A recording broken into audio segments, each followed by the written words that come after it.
Hi friends. Today we will discuss about the scientific approach of Saiva Chittananda towards the creation of the universe.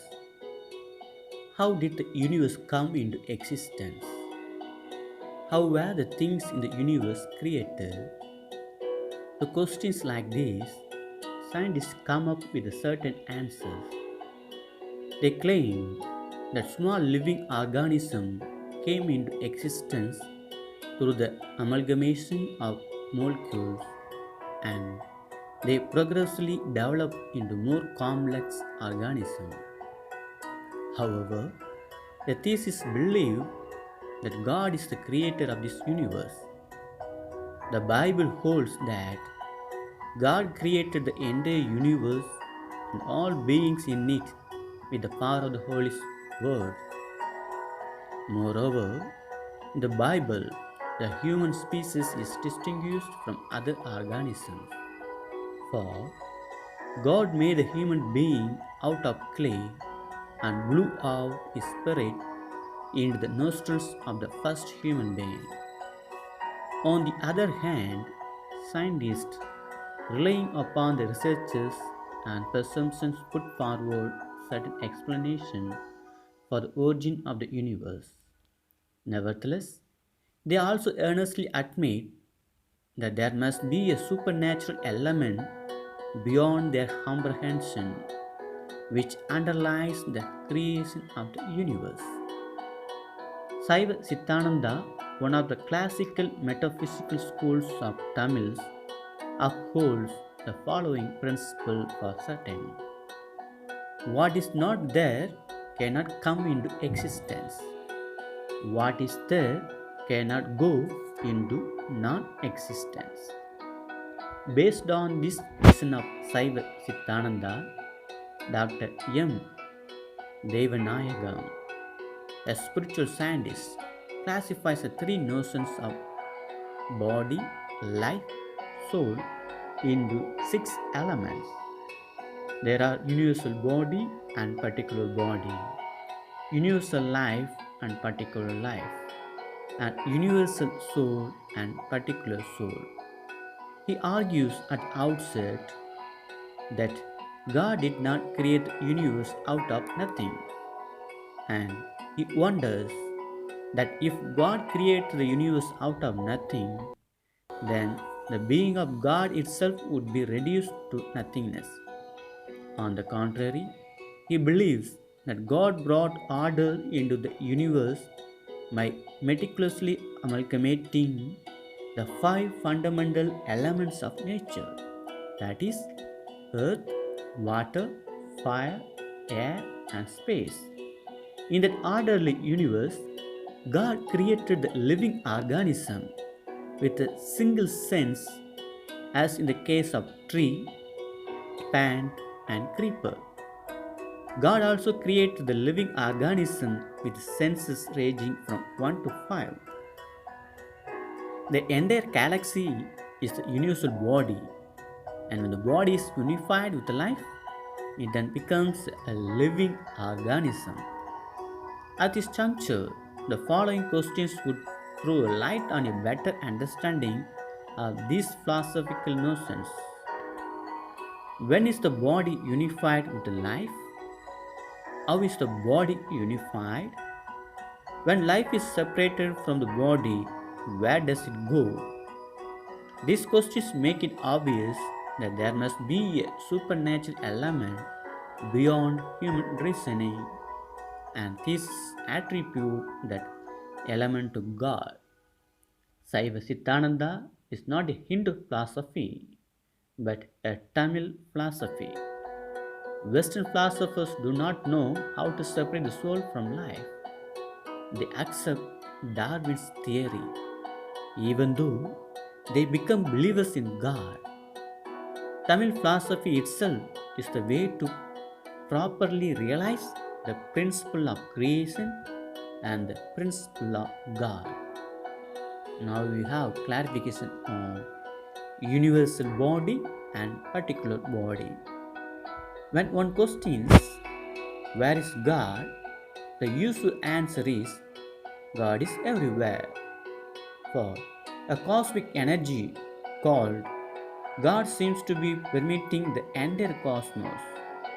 From this perspective, the so called universal body can be seen as the body of God. Whatever is created by or comes out of his universal body is called the particular body. When life is separated from the particular body, it seems to be the universal body from where it has come.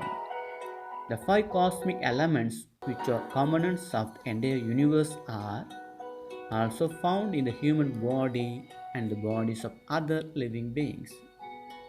Now, universal life and particular life. Just like the universal body and the living organism have life, that is how the planets in the universe are functioning without any interruption. Even the inanimate beings such as stone and soil have a particle called electron, which is functioning in every atom. Ultimately, it is universal life that makes a universal body function. When the particular body is created from the universal body, the universal life generates particular life into the particular body. However, how this life giving principle functions in particular body is distinguished from how it is functioning in the inanimate beings. Universal soul and the particular soul. It is quite logical to presuppose an overarching principle which regulates the functioning of the whole universe in sustainable manner. The overarching principle is called the universal soul. This universal soul functions in two ways. First, it enables the function of the universal. The overarching principle is called the universal soul.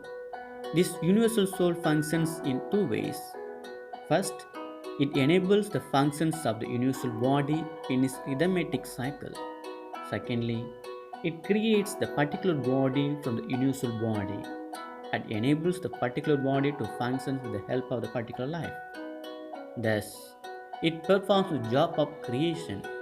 Above all, human nature seems to be more complex and distinct than planets and animals.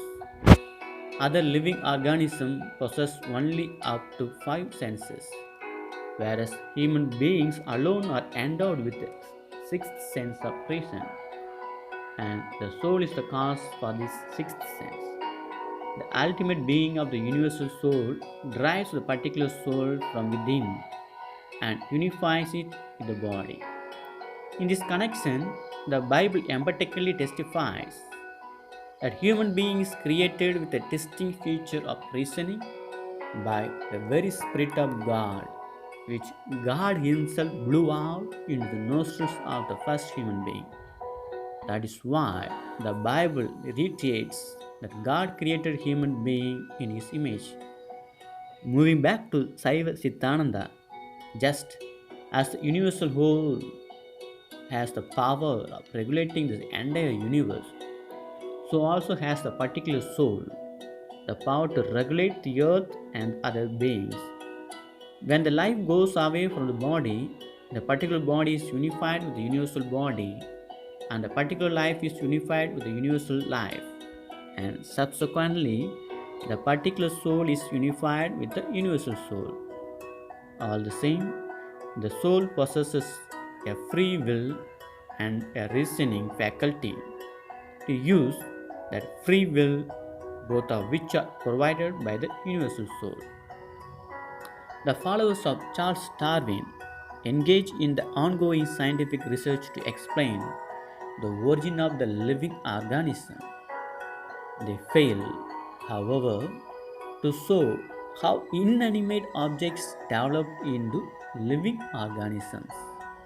Hence, they postulate a spiritual supernatural power beyond human reason.